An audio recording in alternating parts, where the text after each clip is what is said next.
Friends, आज हम discuss करने वाले हैं 7 जुलाई के सूचर्स के एमसीक्यूज को। सो डिस्कशन स्टार्ट करते हैं। फर्स्ट क्वेश्चन में आपसे पूछा गया है दैट रिसेंटली ही जी राम जी नेशनल और स्टेट लेवल पे हमने लॉन्च की है, तो उसमें सोइंग एंड हार्वेस्टिंग सीजन में ना कुछ डेज के लिए वर्क को एक्सटेंड कर सकते हैं। वो कितने डेज हैं ये आपसे पूछा गया है। सो हम जानते हैं कि कुछ चेंजेस हुए, उसके अंडर जो है 60 डेज़ का वर्क पोज रखा गया है, तो वही है एक्सटेंडेड पीरियड की बात हो रही है। तो हमारा जो क्वेश्चन है उसका आंसर तो हो जाएगा हमारा option number C which is 60 days.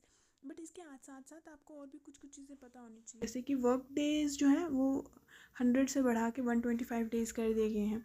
Administrative cost जो है वो 6% से बढ़ा के 9% ऑफ द टोटल बजट कर दी गई है, सो दैट कि अच्छे से मॉनिटरिंग की जा सके। इसके अलावा सोशल ऑडिट जो पहले भी होता था लेकिन अब 6 मंथ्स पे मैंडेटरी कर दिया गया है। So these are the changes in G RAM G. So first question option number C which is 60 days would be our answer. Moving to the second question.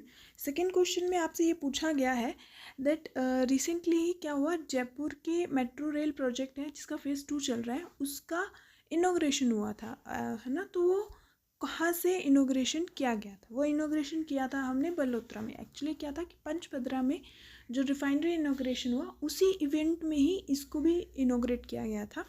अगर हम बात करें Jaipur metro rail project phase 2 की, तो ये जो है प्रहलादपुर से तोडी रोड तक बनाया गया है एंड इसकी जो लेंथ है वो 45 किलोमीटर है। नॉर्थ साउथ कॉरिडोर है ये। कॉस्ट की अगर हम बात करें, इस पर 13,000 से भी ज़्यादा, मतलब 13,037 करोड़ रुपए इस पे इन्वेस्ट हुए हैं। So for our second question option number B which is Balotra would be our answer. ठीक है। So moving to the third question. Third question में हमसे ये पूछा गया है दैट हम जो है रिफाइनरी कैपेसिटी में वर्ल्ड में कितने नंबर पे आती है? इंडिया आती है 4th नंबर पे। अभी ये रिसेंटली ही हुआ है। हाउ? क्योंकि जैसे कि हमने डिस्कस किया, पंचपदरा में अभी रिफाइनरी इनोग्रेट हुई है HPCL की। ये क्या है? एक ग्रीन फील्ड पेट्रोकेमिकल कॉम्प्लेक्स है इस, है ना। तो इसका जब इनोग्रेशन हुआ उसके बाद हम ऑल वर्ल्ड लेवल पे हम 4th रैंक पे आ गए रिफाइनरी कैपेसिटी में। अगर हम इस HPCL रिफाइनरी की अगर हम बात करें, इसकी जो कैपेसिटी है which is 9 metric million ton है पर एनम पे, जिसमें से 7.5 जिसको हम रिफाइन करेंगे क्रूड ऑयल को वो इंपोर्ट करेंगे और 1.5 जो है वो हम बाड़मेर के मंगला टर्मिनल से लेके आएंगे। तो ये बेसिक सी चीज़ें हैं जो आपको पता होनी चाहिए। So for our third question option number C which is 4th would be our answer. Moving to the next question which is fourth question. Fourth question में आपसे पूछा गया है दैट जो पांचना डैम है वो कौन से डिस्ट्रिक्ट में है?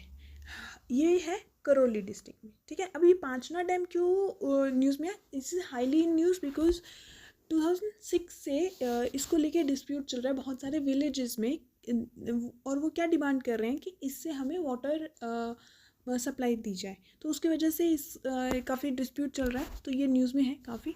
बट इसके बारे में आपको जो पता होना चाहिए वो ये एक कि इसकी कैपेसिटी कितनी है। इसकी कैपेसिटी है 2100 MCFT। सेकेंड, इसको पांचना क्यों कहते हैं? इसको पांचना इसलिए बोलते हैं क्योंकि इसमें 5 रिवर्स का वाटर जो है वो कलेक्ट करते हैं। वो 5 रिवर्स कौन सी है? Which is Bhadravati, second is Barkheda, third is atta, fourth is माची एंड फिफ्थ इज़ भैंसावर। ठीक है। तो ये आपको पता होना चाहिए और कौन से डिस्ट्रिक्ट में है विच वी हैव डन कि करौली, राइट। तो for our fourth question option number C which is Karauli would be our answer. Moving to the fifth question जो कि 1 डिस्ट्रिक्ट 1 प्रोडक्ट पे है। एज वी ऑल नो ये जो है ये पंचगौरव योजना के 1 कंपोनेंट में से एक है। इसमें आपसे ये पूछा गया है दैट 1 डिस्ट्रिक्ट 1 प्रोडक्ट के अंदर बीकानेर में किस चीज़ को आइडेंटिफाई किया गया है, किस प्रोडक्ट को आइडेंटिफाई किया गया है?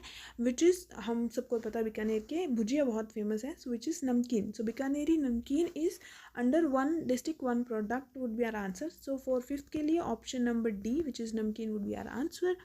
इस PDF को आप हमारे टेलीग्राम चैनल ज्ञान मीमांसा RAS से डाउनलोड कर सकते हैं। Thank you.